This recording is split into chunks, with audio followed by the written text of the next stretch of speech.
Good morning, students. Let us come to the next part of the theme 3, the empire across three continents. Uh, इसमें जो पूरा empire था वो तीन चीज़ों से मिलकर बना था। The first is the empire, सम्राट होता था, दूसरा सीनेट होता था और तीसरी आर्मी होती थी। सीनेट ये एक तरह समझिए कि मंत्रिमंडल जिसको कह सकते हैं, या ये मंत्रियों का एक समूह होता था जो राजा को कोऑपरेट करता था। और दूसरा एक इसमें इम्पोर्टेंट जो एलिमेंट था दैट इज आर्मी।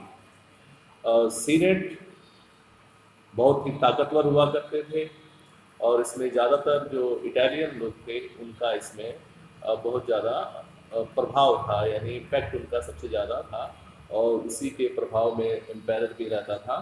और ये लोग जो सीनेट थे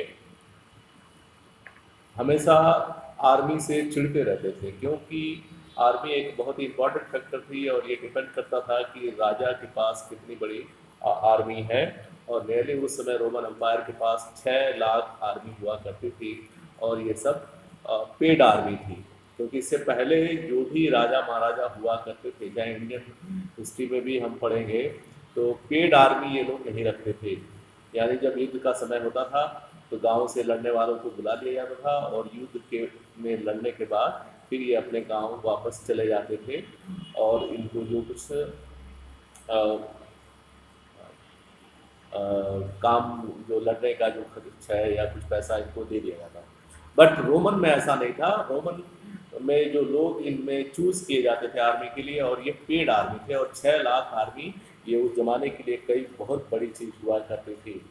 और certainly had the power to determine the fate of emperor. The soldiers would constantly agitate for better wages and services condition। और आर्मी पावरफुल होने की वजह से राजा को भी काफ़ी इनकी बातों को सुनना पड़ता था। और कभी कभी ये जो सोल्जर्स थे यानी आर्मी वाले विरोध करते रहते थे अपने अच्छे सैलरी को बढ़ाने के लिए, वेजेस को बढ़ाने के लिए, और कभी कभी यह विद्रोह का रूप लेता था। If the soldiers felt let down by the generals or even the emperor, again our picture of the Roman army depends largely on the way they were portrayed by historians with the senatorial sympathy the senate hated।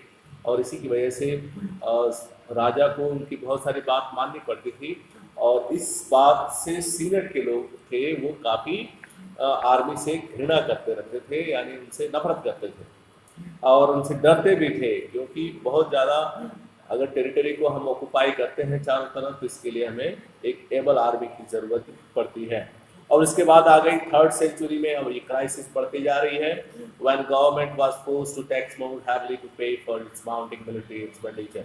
जब सरकार पे दबाव पड़ने लगा कि लोगों पर tax बढ़ाया जाए क्योंकि मिलिट्री को और एक्सपांड किया जाए। तो सम अप, अब इसको इस पार्ट को खत्म करने के लिए लास्ट में देखते हैं the empire and army were the three main players. Last में देखिए तीन चीज, एक एम्पायर, एक सीनेट जिसको एरिस्टोक्रेसी भी कहते हैं, और आर्मी, ये तीन मेन खिलाड़ी हुआ करते थे इस किसी भी एम्पायर के। और the success of individual empires depend on their control of the army. और ये एम्पायर पे डिपेंड करता था कौन कितना ताकतवर है, कि उसकी अपनी आर्मी पे कितना कंट्रोल है। And when the armies were dependent, the result usually was civil war। और जब आर्मी डिवाइड होती थी यानी कहीं, तो आपस में सिविल वार की कंडीशन खड़ी हो जाती है। Except for one notorious year 69 when 4 emperors mounted the throne to quick succession। सिर्फ ये, इससे पहले तो इस तरह की घटना नहीं हुई, किंतु 69 सी मैंने क्रिश्चियन एरा में क्रिश्चियनिटी के आने के बाद ये इसमें 2 सेंचुरीज में the first century the 4 empires on the whole 3 from civil war. when 4 emperors mounted the throne in quick succession। 4 empire बहुत जल्दी जल्दी से एम्पायर बनने लगे, यानी इसका मतलब था कि ये जो रूलर्स थे ये इनका आर्मी पे अपना कंट्रोल कम था। The first which way are on the whole free from civil war, क्योंकि हमने इसमें देखा है कि जो क्राइसिस शुरू होता है वो 3rd सेंचुरी से, और 3rd सेंचुरी से पहले जो 2 साल थे 200 साल जो थे, तो उसमें आर्मी या एम्पायर या सीनेट को लेकर झगड़ा नहीं था, कि 3rd सेंचुरी के बाद ये झगड़े बढ़ने लगते हैं।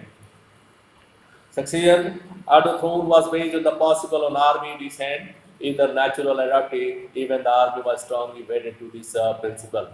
For example, Tiberius, the second in the long line of Roman emperors, was not the natural son of Augustus. The ruler founded the principle, but Augustus adopted him to ensure a smooth transition.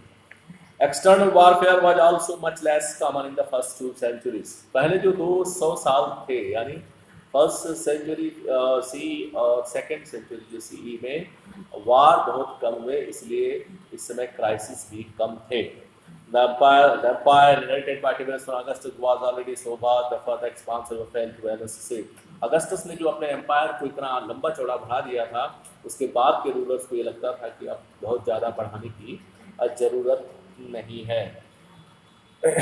In fact, Augustus is remembered for the peace it ushered into decades of internal strife and centuries of military conceit. और Augustus का जो समय रहा है वो काफ़ी piece का समय रहा है, और इसमें काफ़ी बड़े एम्पायर का जो एक्सटेंशन था वो काफ़ी लंबा रहा है। The only major campaign of expansion on the early empire was Trajan's fruitless occupy of territory across the Euphrates. और इसके बाद एक ट्राजन एम्पायर हुए, जिन्होंने यूफ्रेटस नदी यानी जो ये इराक में है उसके उस पार उन्होंने एक्सपांसन के लिए कन्क्वेस्ट किया, और जो बिना किसी मतलब का नहीं रहा। In the early sea abandoned by his successors, और इसके बाद जब कोई इसका फायदा नहीं हुआ तो उसके बाद के जो सक्सेसर्स थे, यानी जो उनके वारिस थे जो बाद में बने हैं, उन्होंने इस वार को आगे नहीं बढ़ाया।